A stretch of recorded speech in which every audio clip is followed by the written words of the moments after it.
So it gives me great pleasure to have Megan back. Megan was here 2 weeks ago at our greenhouse chat, and today she brought some friends. Hopefully, Anik will have a chance to join us, but if not, then we'll hear from her at another time. It is the long weekend of May, and we understand that all of you are very busy, and some of you are probably just closing up your greenhouse. And but we have with us Joey, and she is with a company called Think Plants. And if you're like me, then you haven't heard much about Think Plants yet, but Express Seed Company, who Megan is associated with, does a lot with Think Plants. And Joey and Anik were also at CAST, the California Spring Trials in March. So we're going to see some things that she saw there. But before we go any further, there is some fine print that we would like to read.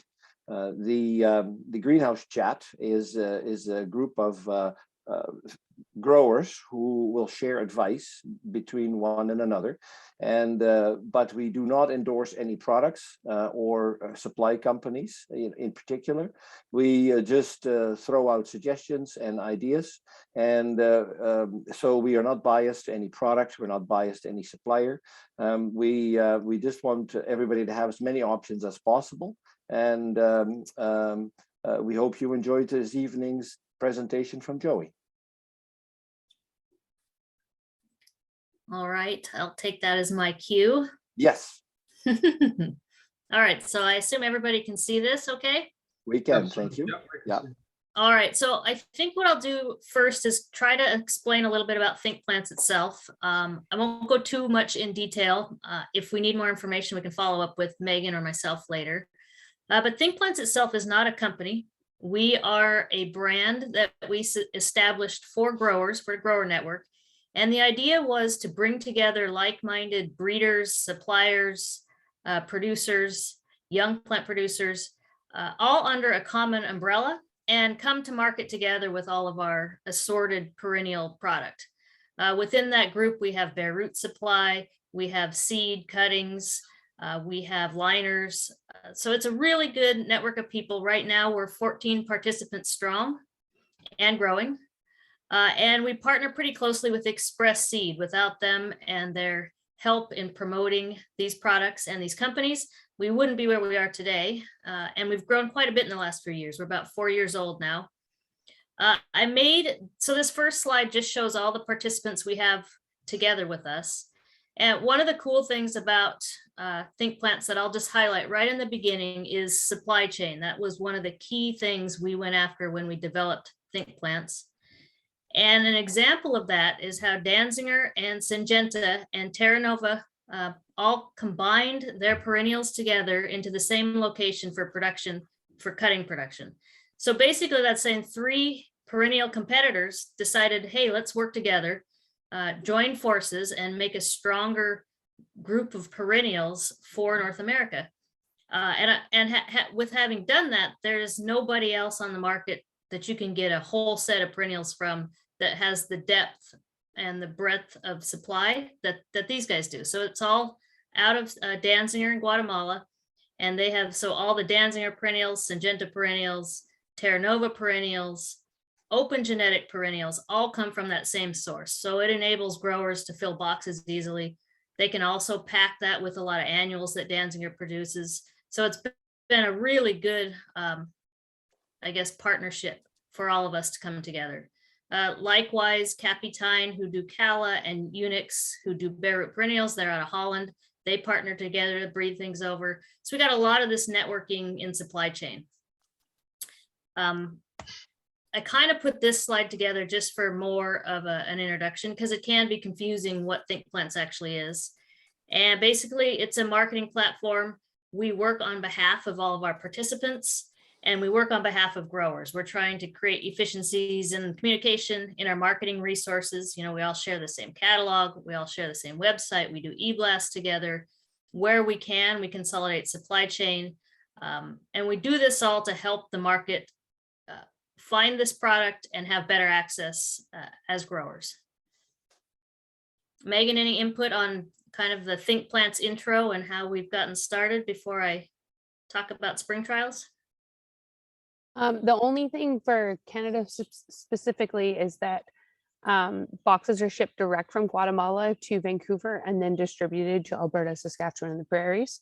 So that part of it was super easy for us to support Think Plants, because previously we ordered from Colombia and Kenya, and from those countries it just does not ship well into Canada. So we found that most of our growers were extremely happy with the quality and consolidation that they received from this group. And is so this comes to Vancouver then, to the Express? Yes, direct to Vancouver or Toronto, depending on where you're situated. Mhm. And then if you're buying unrooted cuttings, if you're buying rooted cuttings, they're available at Meadowlands. Soon they'll be available at DeVry.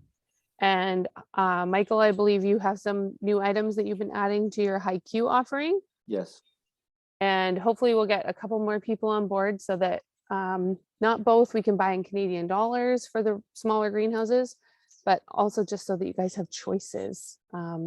Buying out of the US is stressful for everybody right now, and freight is super expensive. So the more members we can get on board with the consolidated inventory, the better for everyone.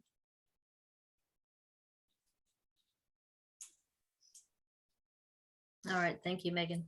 I have a question, Joey. Do you guys have the same working relationship with Express out of Oberlin, Ohio? Or is this strictly a Canadian, Think Plant, strictly a Canadian entity?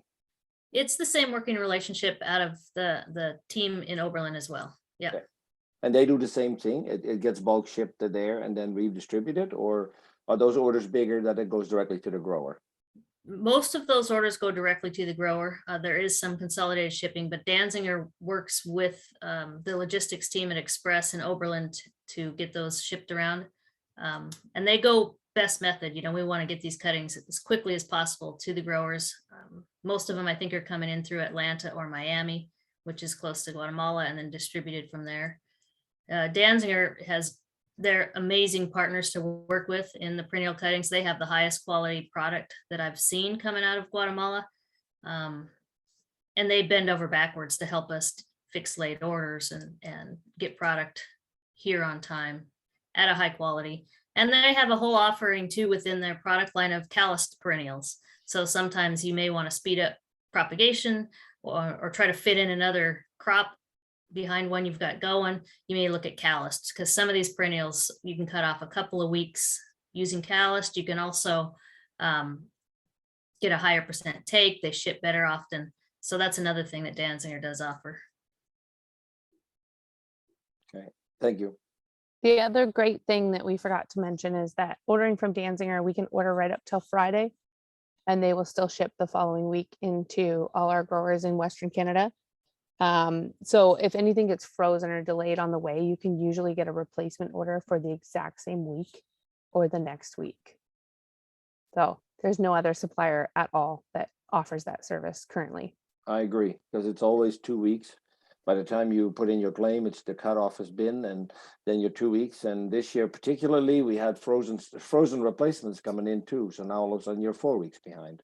Yeah. The other thing, little trick of the trade, with ordering from Danziger too, the availability online, there's always more hidden behind there. Mm-hmm. So for us reps, we have access to that. So if you ever end up with a frozen shipment, please just email any of us directly and ask, because we can open that back door and still get you an order. Okay. Yeah, we've used it a couple of times this spring, Megan. Yeah, through Casey. Yeah, it's awesome. Yeah, you're right. All right, I'm going to move just into some highlights from the California Spring Trials, which were at the end of March this year. I don't know if any of you have had the opportunity to attend, but perennial genetics are starting to become more prevalent through California Spring Trials. And the Think Plant site, I think, has probably the most diverse mix of perennials, because we represent so many different perennial breeders there. First, I'll go through a couple of highlights from Syngenta Flowers, which is a key partner in Think Plants. They and Danziger initiated this project together and have grown it from there. One of their new intros this year is this new Lithidora called Tidepool Sky Blue. It's zone 5 hardy, so keep that in mind. But they decided to launch this, and they have a few more coming, because they're improvements on what is currently on the market. This is earlier than Gray Sward, so it extends the season. It's got larger flowers. One of the key things about this plant, and we could see it definitely in all the plants grown out for spring trials, is that it doesn't open up and get kind of naked and bare in the center. A lot of Lithidora, as it grows, it'll keep blooming on the ends, but the center just stays green.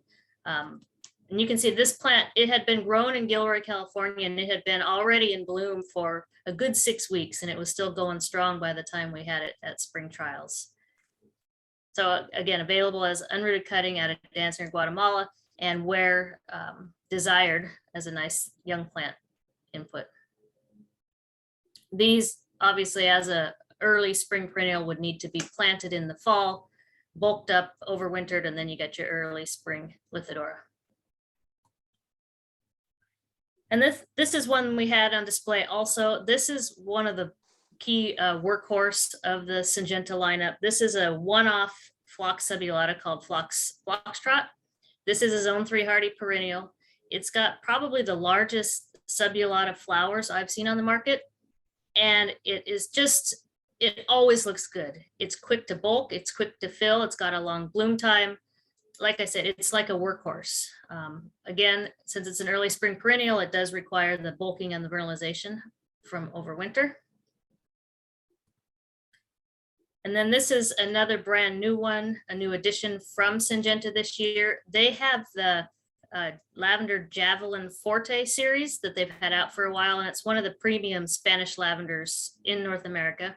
They have really large flag size. And now they've added a second series called Javelin Compacts. So the large flag size, like you see in the picture, but in a very compact habit. It comes into full bloom with almost no flower stem length. So the flowers are right on top of the foliage. That top photo, top left, is one I took in their trials. And it's the Javelin Compact is right next to Anouk, which is a plant from Ball. So it just shows the difference in how fast the compact comes into flower, the flower color, and how big those flags are. But this plant works really good for quarts and gallons, whereas the Javelin Forte series works good for gallons or bigger. Sorry, I'm saying gallons and you guys probably don't use gallons in Canada, but you get, I think you get it. Gallons we use. Okay. Yeah, we I guess you guys use pints and quarts, you know, Yeah. and that's we use a 4-inch or 6-inch, you know. Gotcha. Like, Okay. This is just to stand back and look at the whole Syngenta display we had this spring. You can see the whole diversity of color. It was such a good spring for us this year that the front side of that table is all early spring color, so plants that had been bulked and overwintered and were in full color. And then the back side of that table are lavenders and coreopsis and leucanthemum. They had also started to come into bloom. So we had a really nice look at the Syngenta table this year. And you're probably familiar with Syngenta. They do a lot of breeding work in seed perennials and in vegetative perennials. Some of the key items, early season perennial items come from Syngenta. I call them the king of the early season. And all of the vegetative stuff from them is available at Danziger, Guatemala. All right. Also at CAST, we represented Danziger, and they had some new intros this year. They do a lot of Gaillardia breeding, and this is a new series they introduced this year called Gusto. And Gusto really describes the series. They're really quick to bulk. They're very large and blooming. They would fill a gallon and a 2-gallon just about as fast. They're really fast into bloom and color. You don't want to give them too much time or they're going to get too big before you want to go to market. But they have 4 colors, all really nice. They have a true yellow, a nice red. Then they have a yellow with orange center. It's kind of hard to see on these slides. And then a bicolor that's got a red center and yellow tips. So these are brand new intros. They will be available starting this fall, I believe, out of Danziger, Guatemala. I haven't quite seen the availability yet, but these are coming soon and really nice new intros. And then one of the stars of the show this year for Danziger at the trials was their Salvia Nemerosa called Dark Matter. They introduced this one last year, but we had a great display of it this year. I don't know of another plant on the market for the flower size and the flower color of this Nemerosa. You can see on the bottom left picture, I took these myself when I was looking at trials, but the ones on the left are also from Danziger. They're the Apex series, and they're a really well-matched series. Those flowers are a standard size of a Salvia Nemerosa. So you can see how large the dark matter flower was next to that. Again, this is the Danziger genetics are all really quick to bulk, come into flower. They make great larger size containers, all first year flowering. So really great for mid-season to late season perennial color.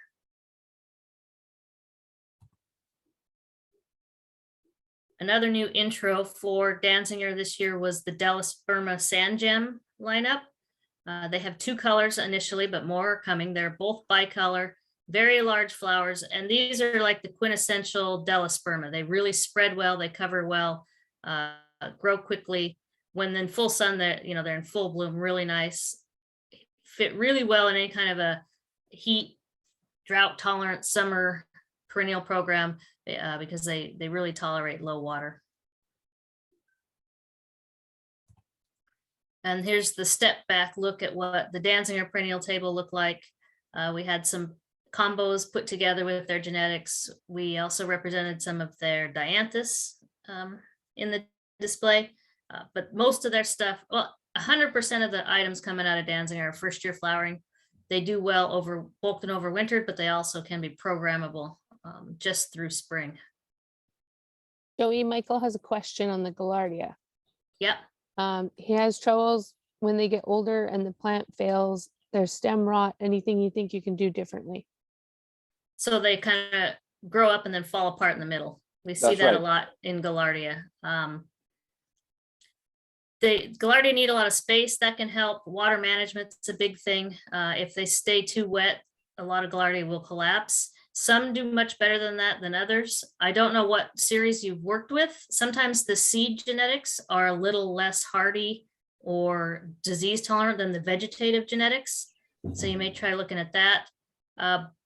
Syngenta also has a line of Gaillardia called the Barbicans, and they are just amazing. And I have not seen the Barbicans do the fall apart thing at all. So these Gustos are so new.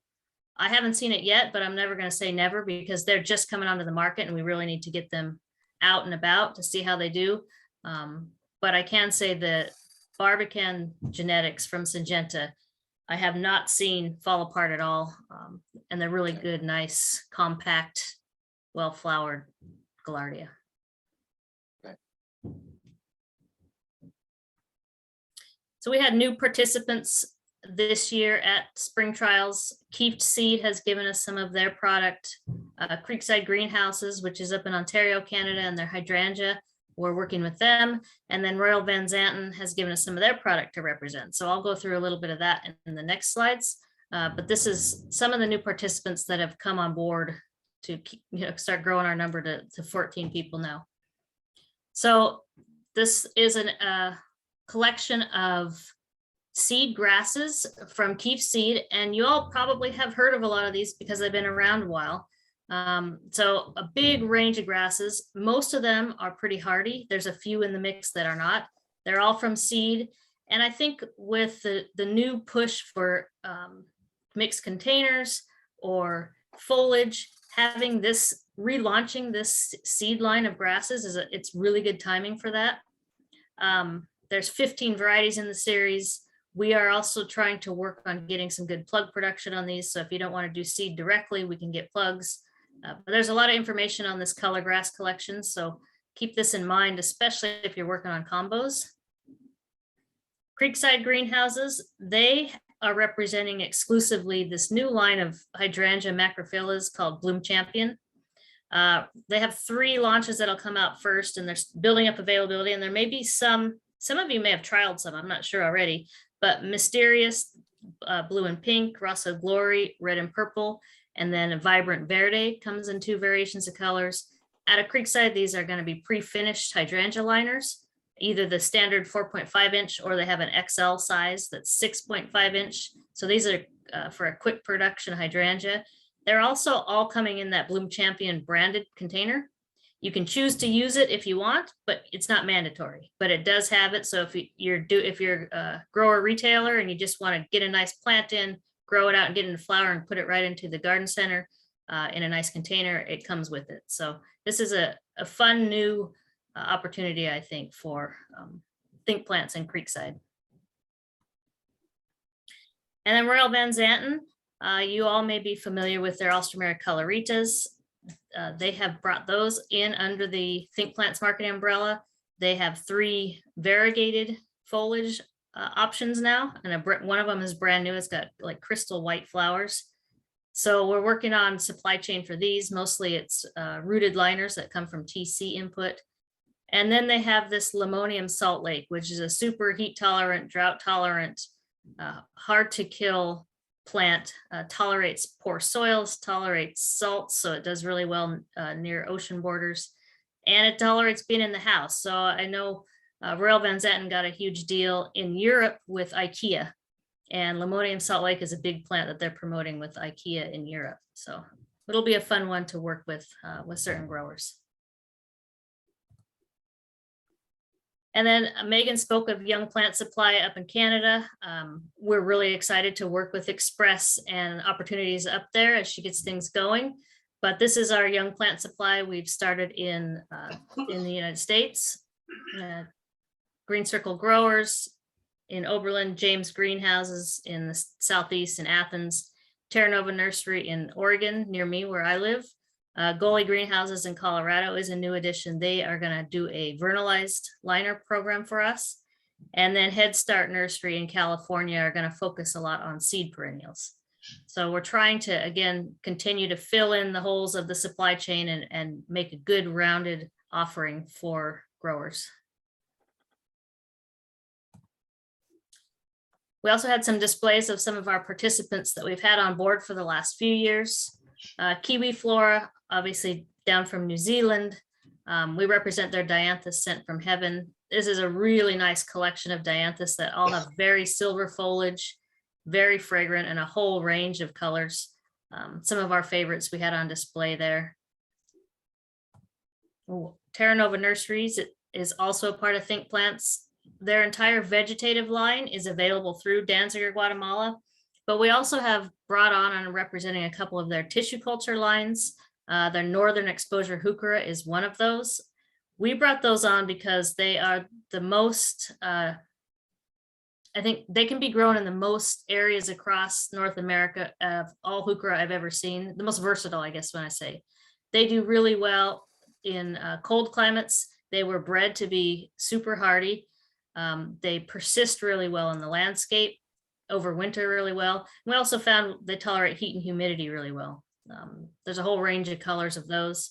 And then Terra Nova has bred this Rex type begonia series. There's 2 of them, T-Rex and Silver. These are just really cool plants. They fit right into the foliage houseplant type trend. Here in Oregon, they persist in the garden. They also persist as a houseplant. I have had one in my house just as a houseplant. It works really well. And then Unix is our partner in bare root supply. They help us with all the standard bare root like hosta, stilbe, hemerocallis, peony, all of that kind of stuff. They work with key and high quality growers in Holland to bring that to North America. And then we have a really close relationship through them with GAV lilies. So we have started to work with some new introductions on Oriental lilies. And we've started to also work with their Joy series, which has been around a while as an Asiatic series, but we're helping them fine tune their mix and relaunch some of the best and get those known and back out into the growers' hands. One of the cool things about the Oriental series, the Romance, is they have breeding that now finishes in about 70 days, which the typical Oriental historically would finish in 110. So we're getting close to cutting the growing time in half on these, which makes them much more doable for a grower. And then Capitine is our partner in calla lilies. They are one of the last remaining large calla breeders, producers in the world that doesn't belong with Dooman. Dooman, I think, owns everybody else now. They produce in Holland. They do their own production and contract production. They do really high quality cleaning, packing, storing, and have worked very closely with Express Seed so far to bring product over. They just have outstanding genetics. They're breeding workers for large flowers. Flowers sit right on top of the foliage and very long shelf life. Some of the new things they're coming out with are just outstanding. I mean, you couldn't fit another flower on that plant, and it lasts a really long time for the consumer. Also key on Capitine too, they do great technical support. And then with the whole range of Think Plants partners, we threw together some Perennial Combos. I know Megan's worked a lot on Perennial Combos. With now the seed grass options and callas, there may be more opportunities. And we're working on some just specific grower information on the best combos and how to do them. So as that becomes available, we can share that information too. And that is what I have from CAST.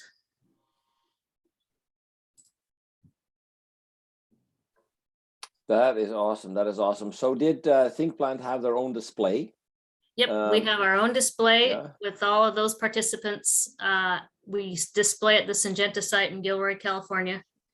And yeah, we've grown, so we were double the size this year. And when I have to give a presentation, it takes me quite a while to get through all the different plants and the diversity we have. It's pretty fun. So yeah. So did you like the display that I saw? You brought the perennials that you represent from Syngenta, from Kieft, and brought them to one site. Is that correct? Is that what that's you did? correct. Yeah, Yep. okay. So Yep. you didn't have to go to, the rest of the display from Danziger or the rest of the display from, from some of these other people, that you represent, that you brought them to you. Correct. That's part of the Think Plants umbrella. We put it all in one spot. So it's a great spot for a grower to go see it all and get the whole depth of what we're doing. And our participants will sometimes join us and be there with us. So it makes for a good perennial discussion when you come and visit. And what about tags? I mean, is there any royalty attached to any of these, or do each individual company looks after that, or do we get a Think Plant tag? What's going to happen? No, there isn't. Think Plants isn't a brand that we're using for consumers, so we do not have tags. Each supplier, each breeder has its own tag suppliers. So for example, I know Danziger works with Master Tag, and all of their perennials are available in Master Tag. If you come up short and aren't finding a tag, we can help get that developed. We can help find a resource, but we aren't working with tags. All of the ordering, the tags, all of that still goes through the breeders, suppliers, brokers, like it always has. We're just helping to promote. Okay. It just removes a layer, because I don't know about the rest of the growers that are here, but tags have become an increasingly more difficult issue. Each year it seems to be getting worse instead of better. Well, maybe it's something Megan and I can put our heads together about how to make sure an appropriate tag supplier has all the info and everything's ready to go. So it's nothing falls through the cracks when you're just looking to get tags. Okay. So yeah, we're trying to, as we add rooted liners to the programs with the local Canadian growers, we're trying to also include tags. So we're still working that out, but hopefully the next year they'll all be available. When you order a 100 tray, you'll get 100 tags. Okay. There's a question from Vanessa on chat. Can you address that? Can small growers purchase from Think Plants, or are you a distributor for large growers like HiQ? So Joey? Well, Think Plants itself does not sell anything directly. We work through brokers to sell. So whatever your broker network that you're working with, that Think Plants is available through them. The most knowledgeable broker about Think Plants would be Express Seed. They've worked closely with us the whole time. But I don't sell anything directly. And through your broker, I think you can buy both large and big. I mean, I don't know if anybody's specific to a grower size. Well, Megan, what are the minimums if you're going to order some stuff, say, out of the Danziger group? 2,000 is the minimum for a box, but the catch is that we can mix annuals and perennials in the same box and different breeders. So if you have an existing annual order and you have a customer who wants 200 coreopsis, I can just find one of your existing orders and ship it with that, and we can make it work. And as far as rooted, Vanessa came on a little bit later, but I think as far as rooted, that's available somewhere else, right? Yes, the rooted stuff we can get from you, from HiQ, or we can do from Meadowlands or DeVry. Bare root material is a little different, whereas we were talking about maybe setting up consolidated freight to HiQ and then distributing from there.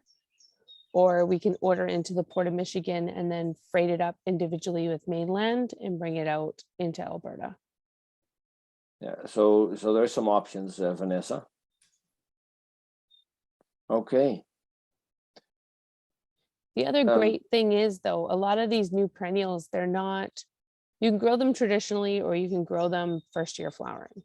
So depending on what the items you'd like to order are, you can always send in a request and we can look through the order and see what we can help you consolidate to save on that freight and to get what you want. And will there be a catalog out from Think Plants, or are we're just going to doing everything through the Express catalog?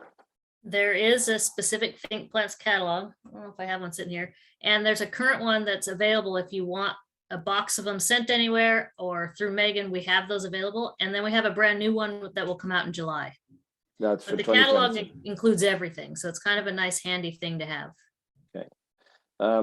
Is Express coming out to the Alberta Green Industry Show, Megan, as far as you know? We haven't booked a booth yet, but it gives me a good idea if you guys think that it's worthwhile. I know being a broker, we're not allowed to attend unless we purchase a booth. Right. So we've never done that, but I'm willing to do it. Okay. Well, you have some time to think about it. You know, that would be the office that looks after the Green Industry Show. You can Google it, but it's you know, it's the Landscape Alberta office that that organizes the show, and AGGA tags along like it's the Green Industry Show. So it's a blend between Landscape Alberta and Green Industry. And I think that there's a large market for the nursery end of things as well, you know, for Think Plants, because those nursery growers need perennials as well. So you could serve both the grower retailer as well as the landscaper. Yeah, 100%. I actually just finished booking our booth for the Canadian Greenhouse Conference in Niagara. So we're just sort of getting back into it from COVID, but yeah, we'd love to come to Alberta. Why not? Is it in Edmonton or Calgary this year? It's actually in Red Deer. It's in between. In Red Deer. Okay. Yeah. Yeah. And that's probably going to look like it's going to be there for the next several years. The holdup was first COVID, and then second of all, there was no hotel facility in the Red Deer area, but they seem to have fixed that. So there seems to be housing available in closer to the conference center as well. So it seems to be a little easier. Yeah, we'd love to come. Why not? Okay, good. Great idea. Good. You know, I think, like you say, I think you can represent both Think Plants and you can represent Express Seed, you know, and to both the landscaper and the greenhouse grower. Okay. Yeah, it'd be great. Good. Is there any other questions? I'll be there, says Leslie. Yeah. So it's you know, it's interesting that we thought for a while that trade shows were a dying thing because, oh, I can find everything I need online. But now we haven't had trade shows for a while. There seems to be a hunger for it, and people are anxious to go to these live meetings again. So I think we're going to be in for a good one in November. Yeah. So, okay. What are the dates? What are the dates? I can look that up. Maybe Mirza knows off the top of his head. 19, sorry, November, third week of November. And that will be. It's a little later then. That's good. Yeah.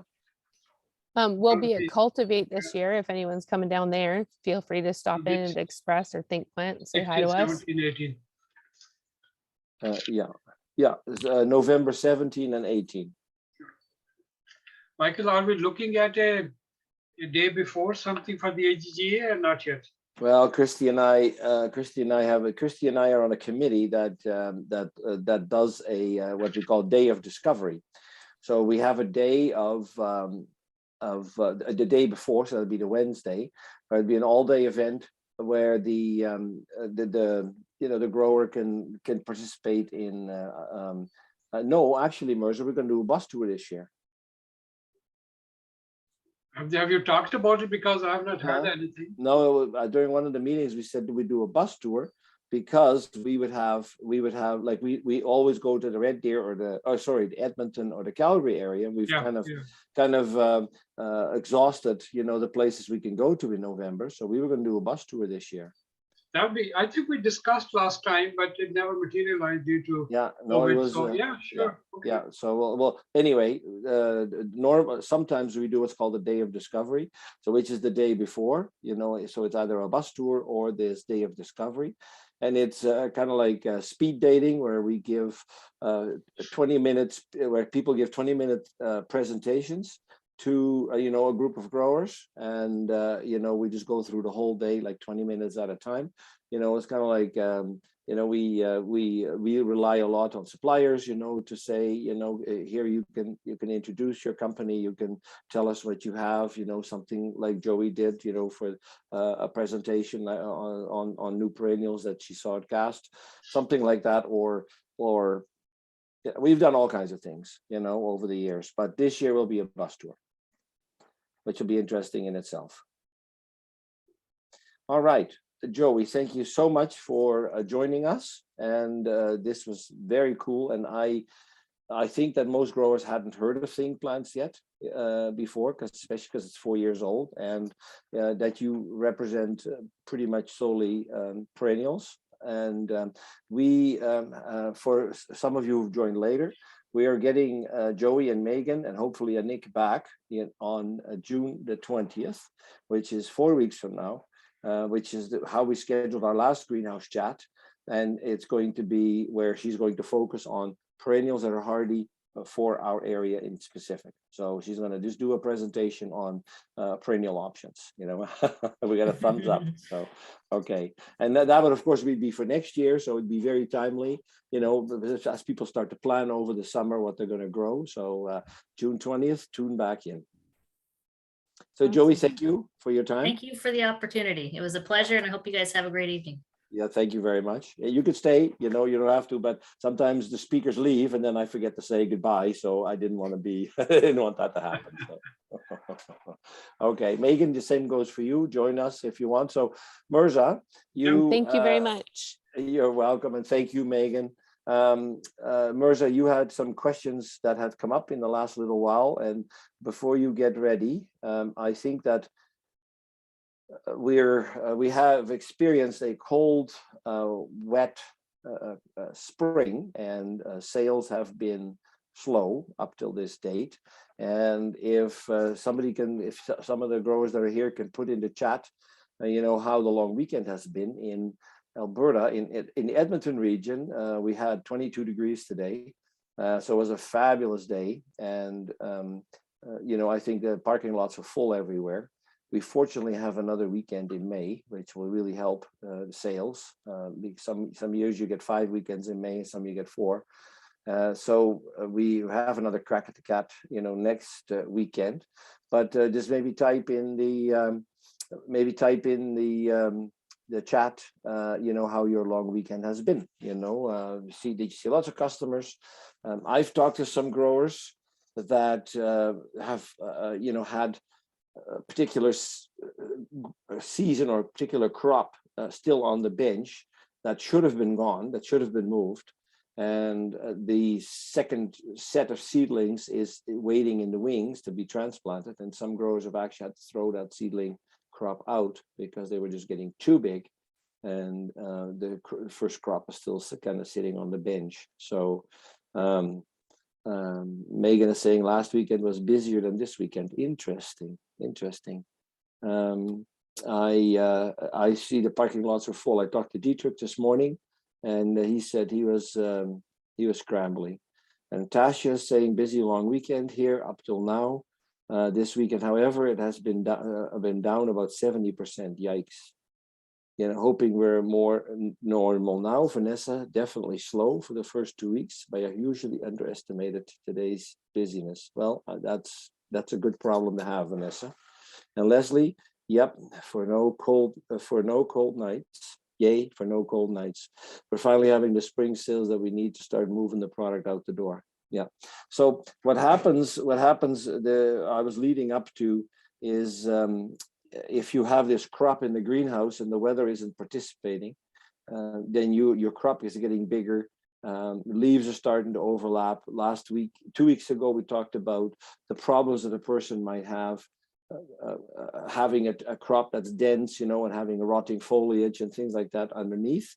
Air movement is very hard this time of the year because the crop is so large and the nights are still cool, and you're trying to grow things cool because you don't want them to stretch or get too big. So you're kind of adding insult to injury, and then if you add to fact that some growers are what we call wet growers, then that adds to it. And then I wanted to touch on the fact that if your crop is large and it's lush, to really make the crop go into the night dry, like to have the leaves dry. There's not much you can do as far as air movement, although we're getting some natural air movement right now because we're opening sides of greenhouses. Finally, we're turning fans on, we're opening roofs. There is some natural ventilation, which is really helpful, but there still is a lot of foliage, and there's a lot of hanging baskets on the rails, or on the rafters that are not supposed to be here anymore this time of the year. So it becomes hard to manage. So I asked the question, are you a wet grower or are you a dry grower? And I am a dry grower. More of our stuff dies of, being dehydrated and dying because of that than overwatering. And I personally see a lot of advantages in being a dry grower. There was a gentleman whose name was Will Healy, and he worked for the Ball Seed Company. He retired recently, but he in Alberta did a fantastic presentation on what to watch for when you're watering plants. And he says, which has stuck with me, he says if you tell your staff to go water the plants, then that's what they'll do. And they'll probably water something that doesn't need water. So he is saying you should tell your staff to go dry the plants and to only water what is needed. And that philosophy has really worked for me over the years, where I call it painting. Like you're watering a tray, and if there's three pots or a corner or whatever that's still wet, then I kind of go around it, with my hose. So I'm always looking at the tray ahead of where I am watering, and then I just kind of plan my path with my hose. When we're touching up, we do a bunch of watering with booms, but we still go in and water a significant amount by hand, just to fill in those dry spots, those corners and all that. But being a dry grower, for me, has always worked, because if you're a wet grower, then you get a root system that's shallow, that doesn't go all the way down, because there's no need for the roots to go all the way down. It's kind of the same as sod or lawn. That if you over irrigate that you don't get any root penetration, and then when something does come along where all of a sudden it's dry because you forgot to water, or for whatever reason you can't get to it, then all of a sudden those plants suffer a lot more. They'll actually won't survive as easy as if something that has been growing dry on the dry side all the time. So the thought here is never to have the leaves of the plants go into the night wet, and it also will help you as far as powdery mildew. Powdery mildew is a disease we talked about earlier that happens when the plants are dry or wet, but at least you're avoiding the time when you're when the leaves are not wet. At least it won't exaggerate the situation there. So Leslie says, I'm a dry grower and my staff are wet growers. I have spent the last 3 days trimming plants and rotating the crop, and I am whooped. You know, I have had the opportunity to show my staff the advantage of the why to grow dry. So here's what I'm hoping I made a memory for them. So here is to hoping I made a memory for them. Yes. So tell them, so Leslie, tell them to dry the plants, not water the plants, you know, so, and maybe even cut them off at 3 o'clock, you know, like Will would say that a plant that is dry, where the soil is completely light brown to the touch, will still survive till the next day. Even if it's slightly wilted, it will still survive till the next day without watering. And it's very tempting to water, you know, those dahlias or those basils or whatever, because they're a little bit limp, but it comes to bite you, you know, like the growth is too lush. So, okay, Mirza, you have some slides with that Yes, came to your inbox. yeah, and I will talk a little bit more on the same subject. I have a few slides to show you as well. Great, I'm starting my screen and okay. Vanessa says I need to get. So what I'm reading here is that it is the staff that's growing things too wet. You know, as owners, we are you know, growing things dry enough, but as soon as we, you know, watering is an art. Watering is not easy. It needs to be taught. And the saying, he or she who holds the hose grows the rose.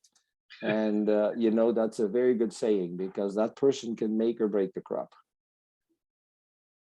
Okay, Michael, great points here. So I'll talk about fungus gnats and short flies. Suddenly, I'm getting quite a few reports that as the plants are growing, cloudy weather, a lot more fungus gnats have to be seen.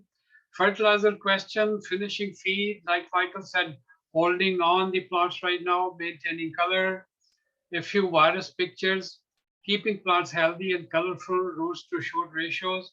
Other plant problems, stir frying sweet potato leaves. Stephanie asked me that question, so I'll just tell that they are very delicious according to her. Leaves coming out of flower buds and geraniums, we talked about it.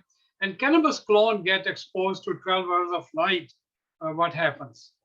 So fungus gnats, this too busy and didn't see thrips on this card. So reading the cards we talked last time as well. Fungus gnats, short flying are the first one, which get attracted to the yellow sticky traps. So you have to, a lot more you could capture nowadays. So make sure you replace them right now. Otherwise, your customer will get some black flies and you will get a question back that, what did you give me those flies for? You know, so we have to be careful that the customers don't get those fungus gnats. This is how they look like. Last time it was the question. Fungus gnats on my left, your right, they have a big wings like that, big legs like this, and the short flies are looks like more typical flies, and their wings are a little bit narrow on them, so easy to recognize. But treatment controlling approach are basically the same. Quickly, the life cycle, the adult lays their eggs, they hatch in 3 to 6 days, and then larvae come 10 to 14 days. They pupate as well, but that's very hardy to kill at that time. 4+ day adults, both fungus gnats and short fly are in the same category. So life cycle basically is 30 days, and based on the temperature and humidity, this could be much faster than that. Adult, eggs, larvae second instar, larvae third. So just expanding that larvae has a different, those are the ones you might see at the surface and get panicked that what are these insects. So those are the one from fungus gnats. Life cycle, as I mentioned, average 30 days, live in dead organic matter, algae. Algae is the best material for hiding. Controlling algae is the #1 step. Mass trapping by using big yellow sticky traps and nematode as a drench. So Michael and I talk frequently on mass trapping. So I mean, hundreds and thousands of them could be caught on a bigger yellow sticky traps. The left side is for monitoring. Each circle, if you have 4 or 5 caught, more are going to come. So basically all the adults could be captured quite handily on these yellow sticky traps, and then you have to get rid of them. Algae, too much algae. This is typically begonias are seeded in late October, early November. So even it will affect your germination, and your fungus nets are right there. So controlling algae. And in the last chat, we talked about the use of hydrogen peroxide and other disinfectants. So control algae is the number 1. Mass trapping, number 2. Larvae control is important. Bacillus thuringiensis formulation are there. Nematodes are there. Pyrethrin-based insecticides are there. Citation is another one which can be used. But I generally prefer trapping a large amount and getting rid, and then treating the eggs with the nematodes are pretty popular for that. Impatient necrotic spot virus on begonias, thrip transmitted. This is how they look like. The tomato spotted wilt virus will look like this. They're all thrips borne on coleus. Always look for a spot and a ring around them and a halo. So those are the viruses. Impatient necrotic spot on New Guinea impatiens. Little more blackening will also occur on them. This was last time I mentioned Alberta mosaic virus and Portulaca. This is a screen picture. So it just is like a tobacco mosaic virus. You will see loss of color and a mosaic pattern will be there. Few slides which came along which people ask question. These are the cabbage transplants, and look at the tips. The leaves are not expanding, a little bit of burning here as well. So pretty cold, 10 degrees centigrade is a calcium shortage as well. When the temperature is that cold, the root absorption, the moment it goes, for example, below 14, then the phosphorus uptake is reduced. And then if the temperature goes further down, then the water, cold water is relatively immobile, is not absorbed by the root. Root's function goes down. Calcium shortage. And generally what happens is when growth calculate that I'm giving them 50 ppm of nitrogen from calcium nitrate, so they forget that at 50 ppm from calcium nitrate is only about 64 ppm of calcium. And that's not enough. We need about 100 plus calcium at the early stage of the plot. Now, what's wrong with my cabbage? I talked to you feeding nitrogen from 2020. In this case, there was no calcium. Plants are starving. So 2020 is, they say, is a complete fertilizer, but it doesn't have calcium and sometimes no magnesium there. Few questions on fertilizer. Can I mix all fertilizer in the tank? Yes. You have to calculate the volume of the tank, say 1,000 liter. Calculate how much fertilizer you want to add. As a guideline, most of the plant can fit into the following range. Nitrogen 120, 200 part per million. Phosphorus 30 to 50. Potassium 2 to 400. Calcium 100 to 180. Magnesium 50 to 70. And then iron 2 to 3 ppm. Manganese 0.5 to 0.8. Copper. Made up in like the nature source is pretty rounded. Right. So Exactly. Yeah, it is exactly. That's why we recommend calcium nitrate with that, and I'll show you a magnesium deficiency as well. So we have to monitor that absolutely. Zinc, yeah. Yeah. There's some in A2 for sure. I don't know about A1. I need some retail stuff That too. was So the other thing I had wanted to tell you was that, Okay. there is no more full jugs of. why do I have no sound?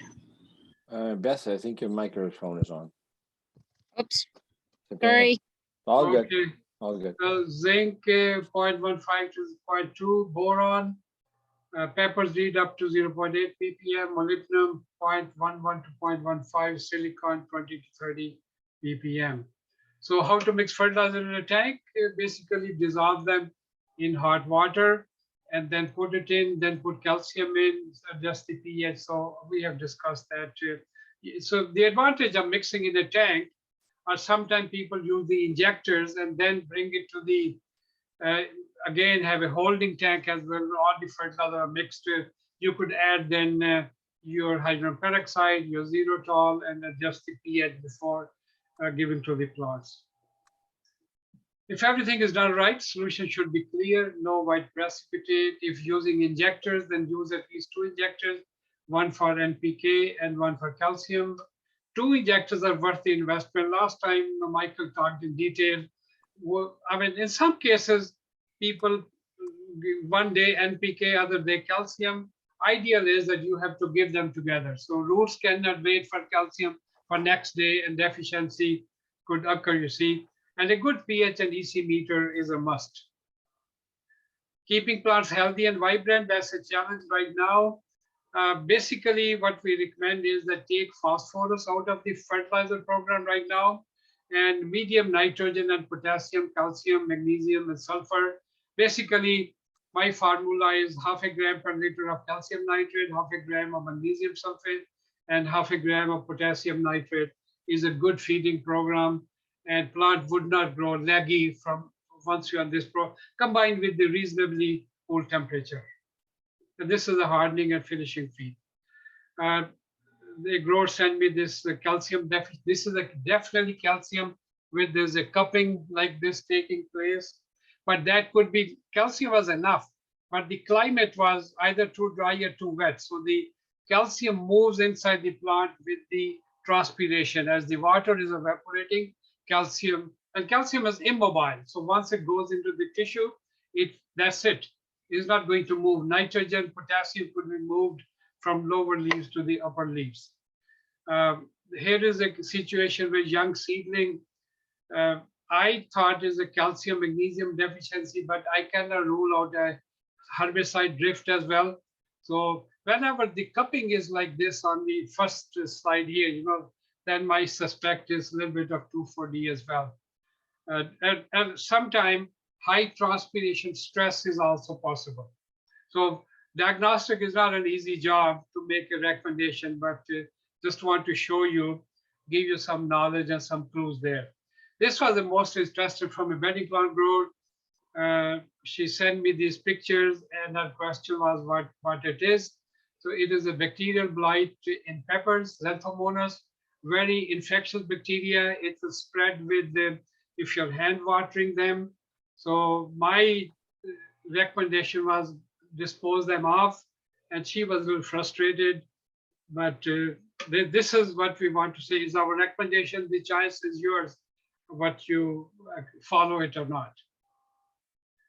Plants were discarded. Bacterial blight of pepper very destructive, spread by hand watering and splashing. Early staging using copper-based fungicide like Phyton will help. Late stages, discard it. But growers should be alert that if this symptom are on the first leaves, we could catch it. But if it's gone that far, then it could spread to tomatoes as well. I talked about this calcium, and this is what we have a fairly good detailed discussion on these geraniums. Plant is basically confused, become vegetative due to cooler night temperature, lower 24. Many growers are attempting during the daytime, keeping it pretty cold. So plant is not doing much photosynthesis. So in order to compensate that, plant is producing new leaves because you are stopping it from doing the below 18 degrees centigrade during the light period, daytime, the photosynthesis is very minimal. So then next day there's a good sunlight, so plant, then vegetative buds are set. So what to do? Probably you could remove those leaves and or sell them.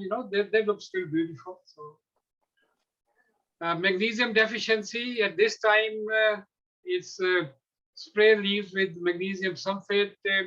This is what the growers were mentioning that nature source is used, and we always recommend make sure calcium is there right from the beginning, and magnesium deficiency could come. So we just have to be, none of the fertilizer are so complete based on the growth. pH was all right in this case. My first suspicion was that it is iron, but all the recently mature leaves were affected. So simple spray leaves with magnesium sulfate, Epsom salt, 10% magnesium, 12% sulfur, also applied to soil as well as a drench. This grower didn't have any Epsom salt nearby, so you could go to the drugstore and pick up those Epsom salt, which we use for foot bath. Collapsing superbells, not enough root to support shoots. Grower sent me this picture here. cloudy weather, top heavy, fertilizer program, watering press. So a lot of very poor root development can occur, and then the tops could collapse, especially when the sunlight is quite good. Mirza, Yeah. yeah, about that Calibrachoa. You know, this is a lemon slice, you know, and that happens to be a fairly weak, you know, genetics. It's a beautiful, beautiful plant because of the alternated yellow and white stripes on the leaf. Yeah. But it has been, you know, a problem child, you know, the lemon slice. So in general, you know, keeping Calibrachoa warm and dry, you know, is the best way. Like petunia, you can grow cool, and you know, you might think because the Calibrachoa is the same, and Calibrachoa is an early plant, and if you look in the garden centers in the falls, in the big boxes, you know, then you see that they're bringing in fresh batches of Calibrachoa hanging baskets for fall sales. So you might assume that you know, a Calibrachoa can tolerate some cold, but those baskets that are shipped in the fall, they were grown in the summer, in the heat of summer. So those, you know, it's deceiving because what you see, you know, it can tolerate it once it can tolerate cool once it's established. But Calibrachoa should be grown warm and dry for most of the growing cycle, and that's the only way you're going to get roots to go down all the way. We have actually I was trying to see what the root system was on a Calibrachoa that was planted 3-4 weeks ago, and I pulled on the Elipot, you know, thinking that the whole soil ball would come out, and I actually broke off the roots and had the Elipot in my hand without the roots. And when I tapped it over, there was definitely roots in the pot, but not enough to support it, the weight of the pot. So that's why it broke off. So Calibrachoa have a fairly weak root system, and somebody said, you know, that Calibrachoa is probably best to recommend to grow that in a planter or a basket, not in the ground. Good point. Yeah.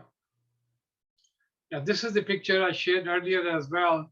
As Michael was mentioning, many time I get some geranium from growers, knock them out and take the root. So here on where the plant is, that is extremely dry. You know, when the plant became generative pretty quickly. So wet and dry has also its limit. You could allow it to do it once, but not more than that. So very poor. This plant, people will buy it. It looks pretty good, but once you plant it outside or keep it there, they will start wilting, and then so difficult to establish. In the middle is a wet and dry cycle, but properly, like Michael said, that you keep them on the dry side at night. You could always, if it's a pot, then you pick it up and see how wet it is. There's a proper method as well. Sometime I will share with you. That's based on a weight.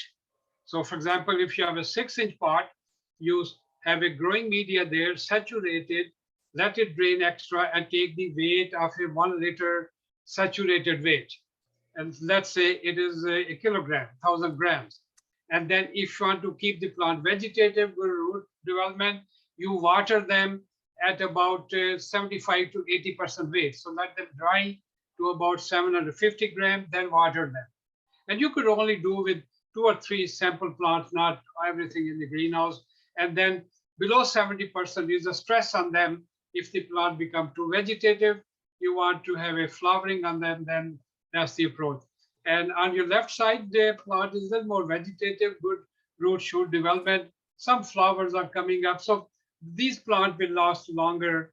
So that's again is a balanced approach there. So watering is very, very critical, and your practice of wet and dry or in the middle. So always remember the points which Michael made. Last slides. This grower, the picture on the left side are the, so basically what happened is you have a rooted clones and you bring them into your grow room and give them 18 hours of light so that they grow vegetative. So accidentally, the control was wrong and they got a light for 18 hours, sorry, 12 hours. So that was a generative signal on them. And the picture on the right, you will see already they start producing some female flowers right here, right where the arrow is. So that was no good. So then they thought, okay, we will give them 24 hours light. And this is what happened. A plant doesn't like 24. These plants are C4 plants and they need a dark period. So what happened is when the light is on, they manufacture the food. When the light is off, they transfer that food, empty their cell, and that the plant grows. So 24-hour light is not desired in such thing. Light saturation could occur and dark period is important for such plants. And this is the general picture. So we're big trouble, you see, coming for the growers.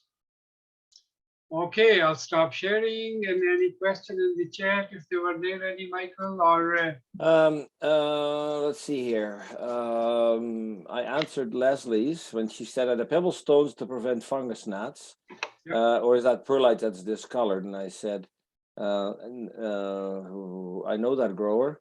He also grows tree seedlings, and he uses silica grit, you know, because he uses it for his tree seedlings. It keeps the seed in place. And when the cell is covered, it will also keep the algae down. There's no light on the soil, but it's not perfect. Algae can still grow on the silica grit, so it doesn't give you a carte blanche to go like, oh, now it doesn't matter if I'm wet or dry. You know, algae can still form. Absolutely. Yeah. And then, she says that's okay. So yes. So that was the question there. Perfect. I'm done. So anything from the growers they want to share again, or? Beth said earlier that this is a record-breaking spring for her. So yeah, right. Yeah, great, excellent. Yeah.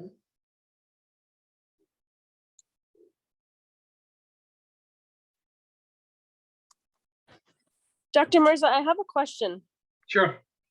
Okay, I'm just going to turn on the video if it'll let me to do both. Yes, please. Oh, sure. Okay, just a second. Give me. No worries. I'm up at the greenhouse. Sorry for the crazy hair. It's been a hectic day.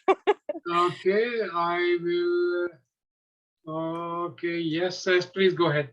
Okay, so what I'm showing you is ground cherries.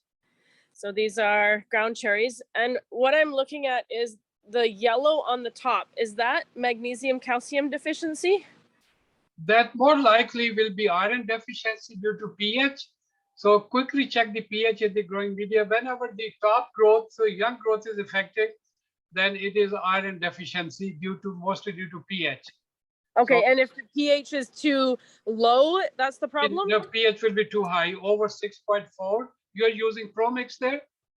We're using Promix, and we put on a granular, long-lasting fertilizer. Okay. And we're using for the last month, we've been using 17-5-17 for fertilizer.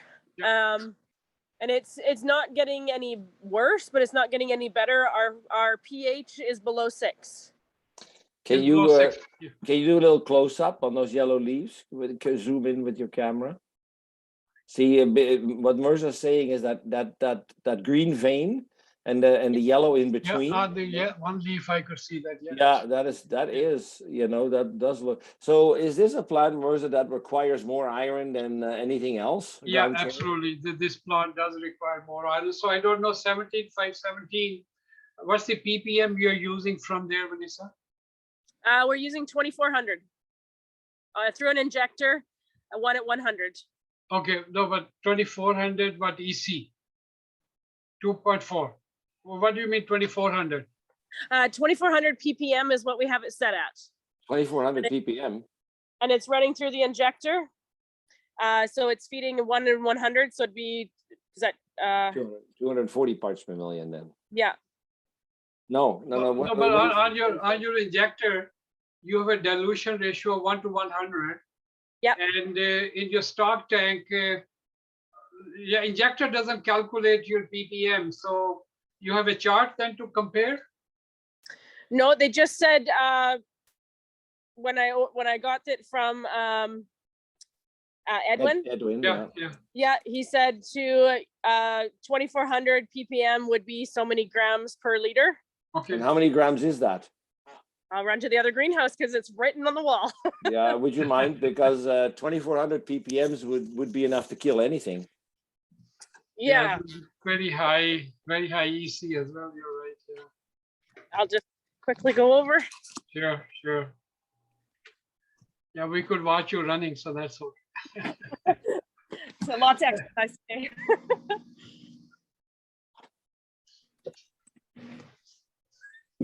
Okay. Sorry, 2400 grams per 20 liters. So it's 200 parts per million Okay. in the tank. And then, so it'd be 0.2 parts. No, 20 liter, so 2400 gram goes into 2000 liters of water. Yeah, okay, no, that's fine. But we need to know how much iron is there in 17517. Not a lot. Not a lot in not in 17517. Yeah, so yeah, just send me your label and we could fine tune it. If your pH is 5, you said 5.8, 5.6, right? Cannot hear you. She's probably half out of internet. Mirza, so it could be two things. It could be that the ground cherry in particular needs more iron, but it also could be that the ground cherry cannot tolerate the low pH. You know, like geraniums are preferred at a little bit higher pH, and you'd have to do some research to see what ground cherry prefers as far as a pH. Yeah, most of these trees won't mind a pH about 5.5 and above our acidic soil. So if I check the pH coming out of the pot, I basically saturate it with the hose, right. And then when the stuff comes out the bottom, I collect that and take the pH of that filtrate. Right. Yes. Okay. Yeah. Yeah. And aiming for somewhere below 6-ish, 5.8. No. Your water should be 5.8 before you inject your fertilizer. But what comes out of the bottom, out of the pot, should be at least 6.2. 6.2. Okay. Yeah. Yeah. No. So there's a range. I mean, we want feeding fertilizer between 5.8 and 6.2. If the pH goes above 6.3, 6.4, then these symptoms come. So maintain leach is different than what we are feeding. So leach could be 5.6, 5.8. Occasionally might go 5. Definitely not 5.2. Then your edges will start burning because the uptake increases then of iron and manganese. So if the pH goes above 6.4, then your uptake is reduced. Right. It becomes less soluble. So yeah, drop me a note on how much iron is there and what's the latest pH reading on them, and we could make some adjustments. Sorry, say that one more time. Yeah, send me your 17517 label. How much iron is there? Iron chelate? It says 0.1 iron actual. 0.1%. 0.1? Yeah, 0.1%. Yeah. So I will calculate if at a 2400 gram, how much we get. So we need to add some extra iron, but give me a good pH reading as well right now. Okay. Yeah, it's the only one that's yellow. Yeah. All right. Now, Thank you. most of these cherries type plants like slightly acidic pH, so 5.6, 5.8 is okay. Yeah. But that's a good tool, you know. Live, excellent. That is perfect. Yeah. Well, if anybody else has any questions, you know, we've covered some of them through the chat. You know, you know, we've covered sales, we've covered you know, how to handle your crop when it's dense and it's not moving. This past week, I think that tonight will be the first night here that it's going to be fairly warm. But we had the last 3 or 4 nights, we've had a little bit of frost at night yet. So that's particularly late. Stephanie, if you're there, tell us how do your stir fry leaves came out?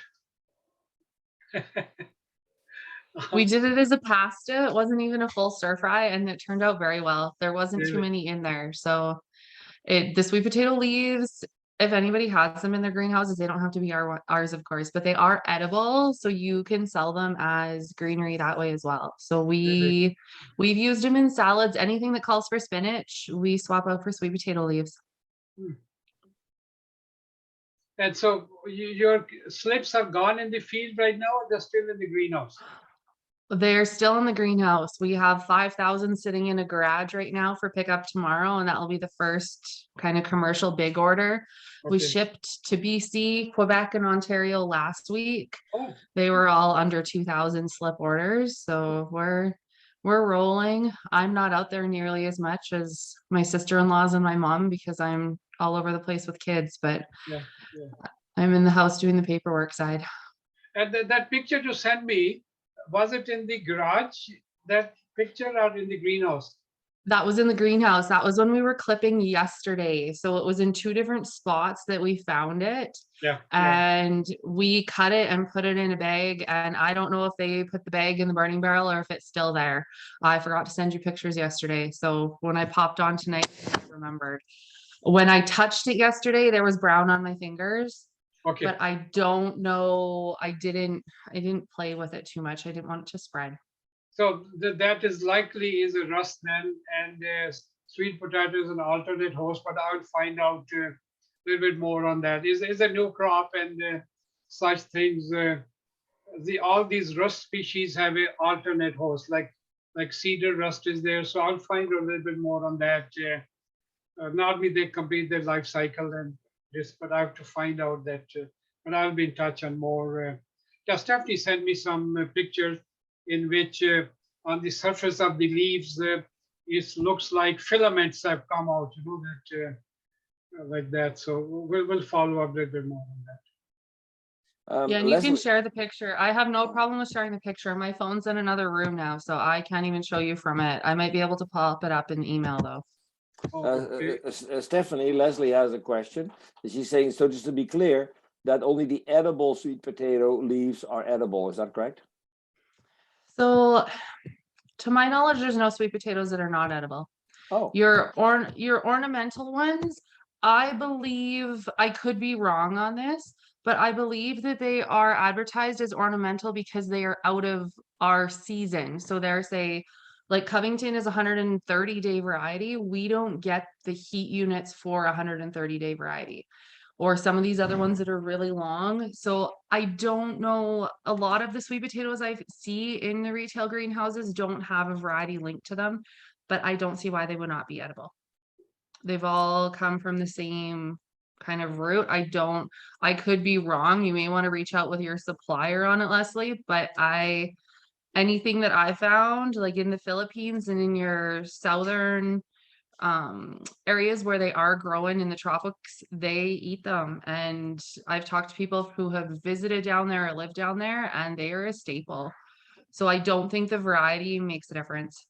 so it's not just the leaf you can eat; you can also eat the root. But the sweet potato itself. That's how that's how I guess we were trained. That's what we're waiting for. But you're saying you don't have to. You can eat the leaf as well. Yeah, if you eat too much of the top, you're not going to have the tubers. So your sweet potato is not in the potato family. It's in the morning glory family. So all those tubers are the swollen roots. So I compare it to a spider plant because more people that aren't in the gardening side kind of know what the spider plant does in its root swell. And that's all your sweet potato does. So if you take too much of the top, you're going to lose from the roots because it's not going to be storing the sugars. It's going to be putting that energy back into the greens. Perfect. I don't know if you could, I can't put my email on, but this is how the picture looks like. Brown filaments are coming out of the leaves and from the stems. And they're just oozing out? Not oozing out, they're actually growing. Filaments are probably a millimeter long type, Stephanie. I'd say they're a little bit longer than that, some of them. When my sister-in-law found it yesterday, she explained it as metal shavings. That's what it looked like at first glance, but they're a little bit longer. I'd say they're, some of the really long ones are, I would say, almost half a centimeter. And that was my question, if you find any brown stuff coming. So if your finger, so it's likely is a rust. So they're more specific to these plants, but I'll check out if they have alternate host as well. So that Okay. for future. I appreciate that. Well, Mirza, we have come to the end. You know, Yeah. we've discussed what we wanted to discuss. We had some good interaction from the attendants. So we are going to do this again in 2 weeks. Exactly at 2 weeks, and then last one will be June 20th, and hopefully by then we'll have more people joining in. But always, whosoever join, we have a very interactive discussion, and always. Yeah. And appreciate that. we appreciate you taking time out and sharing with us, you know, how this spring season was. If anybody has a topic that they would like to see discussed, you know, then we could probably find a guest, you know, for that. I don't have anybody in mind yet for 2 weeks from now, but usually Mirza and I, we discuss things, and then usually something happens where we go like, oh, that would be a good person. So, but if you have a topic you like to see discussed, let us know, and then we can see what we can do. But Absolutely wonderful. we have one for 4 weeks from now. So Yeah. So a bug supplier and options. Megan, a bug supplier, like as in like both chemical and biologicals, or just different bug companies. Beneficials. Beneficials. Yeah. Okay. Yeah, we're new to this, and we're just looking for different suppliers of beneficials. Okay. Also, like I'm been watching Will's Heman's like videos that they post on Facebook. Yeah. And he has those little satchels that Yes. he puts on his hanging baskets. Yes. And those I'd be interested to find where those came from. So Yeah. or where Yeah. So, you know, we have some options, you know, like we do with, you know, new introductions, new plants. There's definitely somebody I know that we could reach out to give us a very good overview without making it sound like an infomercial, you know. So, yeah, we'll make that work. Yeah, especially if it like when to order, to kind of have them available when you need them. Right. So we have the timelines in place for that. Yeah. Absolutely. Perfect. Okay. Awesome. Yep. All We'll right, work all on right. that. We'll work on that. Thanks, you guys. Oh, thank you. Okay. Thank you, everybody. Have a great night. Thank you. Yes. Go to bed early because it's been a long day here after all these customers. Yes. So. Okay, take care. Bye-bye. Good night.